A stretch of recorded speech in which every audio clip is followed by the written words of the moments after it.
Hello friends, welcome back to my tutorial. In today's class, I'm going to show you how to add Tomcat server to Eclipse IDE. So first thing is you need to start your Eclipse. So to start the Eclipse,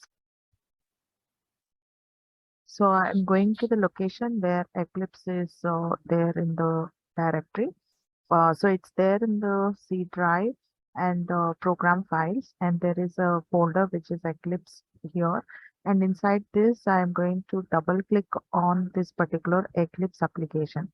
So once you double click on this Eclipse application, so Eclipse will open for you like this. Okay. So this is the page of your Eclipse IDE. So as in my previous video, I already have told you that Eclipse Neon has got this capability of giving you the perspective of Java IDE as well as Java EE also. So you can see these two buttons on this right top corner. So the first last one is Java IDE, and this one is the Java EE option perspective over here. So if you cannot see these two buttons over here, you can also click on this, which is open perspective. Okay, so this is Java EE. Before going into Java EE, let me show you one more thing over here. So this is the console, right? At the bottom, just take a look at the bottom of this particular page. So it's saying no consoles to display at this time. You can see the options over here, problems, Java doc, and declarations and console. You don't find server over here. Okay, so in Java IDE, you don't require a server.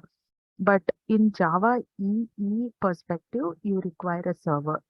So as I click on Java EE, okay, so you can see that this is Java EE perspective where you can see servers over here. Okay. So this is Java EE perspective, and on top also you can see Java EE Eclipse. It has changed. If it was Java, you can see it is workspace Java Eclipse. If it is Java EE perspective, you can see like it changed to Java EE Eclipse.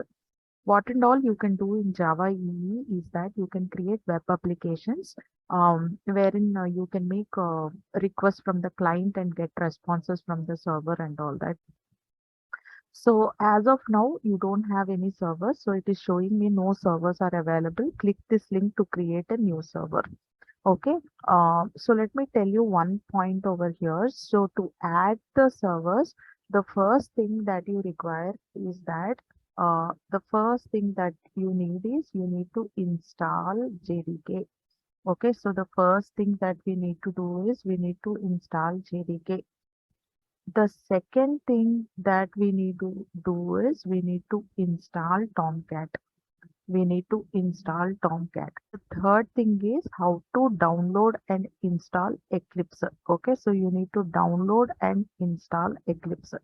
So I'll be giving you these three Eclipse. Okay, so I'll be giving you the links of these three videos in the description box.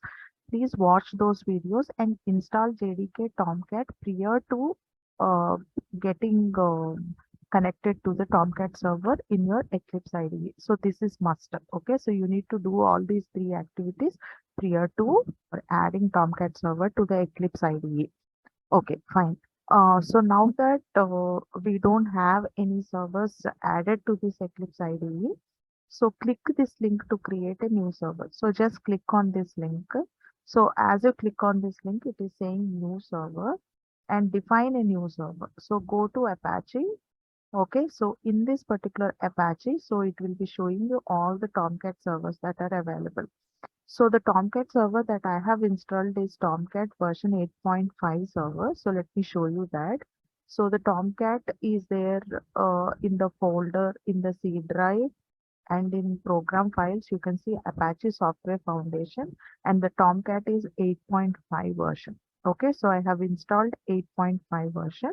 So here let me come back to Eclipse and click on Tomcat 8.5 server. So here you can see server's host name is localhost and server name is Tomcat version 8.5. Okay, so once you have selected the server, click on next. Okay, so now here it is asking me Tomcat installation directory. Okay, so where it has been installed. So now I'll go back. So this is this PC, local disk C, and then program files, Apache Software Foundation, and Tomcat 8.5. So copy this path and come back over here and paste this path here. Okay, so or you can also browse. Okay, so I have directly pasted the path and then click on finish. Okay, so once you click on finish, you can see Tomcat version 8.5 server at localhost, and it has now been added to your Eclipse IDE. Okay, to start this, what we need to do is, at present it is in the stopped state. If you want to start it, just hover your mouse on top of it and right click on it. As you right click on it, you will be getting all this drop down menu with many options, wherein you can see there is an option which is start over here. So just click on start and the Tomcat will start for us. Okay. Um, so it is saying there is a problem. Uh, okay, so it is saying several ports 8885 and 8080 required by Tomcat at localhost are already in use. The server may already be running in another process, or a system process may be using the port. To start this server, you will need to stop the other process or change the port numbers. Okay. Okay, so there are two ways in which you can solve this problem. The first one is change the port number for Tomcat for the config file.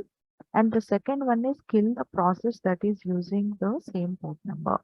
So as I try to start this, okay, so let me show you that error once again. So as I try to start this, okay, so it is saying several ports, 8005 and 8080 required by Tomcat server are already in use. So 8005 and 8080 are already in use, which means that, so say for example, you go to the task manager. So inside this task manager, you can see there are several services that are running. So you can see the services over here, and all these are services that are running on some port number. Okay, so you can see the process IDs over here, but not the port numbers. You can't see the port numbers. Okay, so what you can do is we can do the second method, which is like kill the process that is using the same port number. So to know the port PID of the application which is running on the port number, we need to go to the command prompt. So inside this command prompt, we need to type a command which is netstat hyphen ano, and then give the pipe, and then say find str, and then what is the port number that we are getting trouble. Okay, so I think that's the port number which is already occupied. So 8005. Okay, so which is 8005. So let me actually give 8005. As I hit on it, so it is saying that TCP is running on this particular port number, which is the PID is 4380. Okay, so you can go to this particular task manager. So what is the PID? PID is 4380. So you can go here and search for the PID, which is 4380, and we can directly kill it from here. Okay, but since there are so many processes running, applications running, it will be very difficult for us to actually spot it out and kill it. So there is another command which you can use to actually kill it. Okay. So what is that command? Is the command is so it is task kill and then slash f and then slash PID and type in the PID. What is the PID? Which is 4380. So type in the PID, which is 4380, and hit on enter. Okay. So it is saying the process with PID 4380 could not be terminated. Access is denied. So it is saying you cannot kill it. So sometimes it will allow you to kill it, but as of now it is saying we cannot kill it. So we cannot go with the second option. So what we'll do is we'll try to go with the first option. So what is the first option is change the port number for Tomcat from the config file itself. So what I'll do is I'll try to change these port numbers 8005 and 8080 to other port numbers. So what I'll do here is I'll change it to 8086 and this one I'll change it to 8087. We hope that these numbers are not in use. So now you can press Control S, which will save these things. Okay. So once it is saved, so we'll start the Tomcat and see whether these port numbers. Okay. So allow, and you can see Tomcat has started. Okay. So Tomcat has started because these port numbers are available for Tomcat to use. Okay. So these are the two ways in which you can change the port numbers. So in this video, I showed you how to connect Tomcat to Eclipse IDE, and I also showed you how to resolve the error wherein the Tomcat port numbers are already in use. In my next video, I'll show you a simple web application. So catch up, guys. Okay, thank you for watching.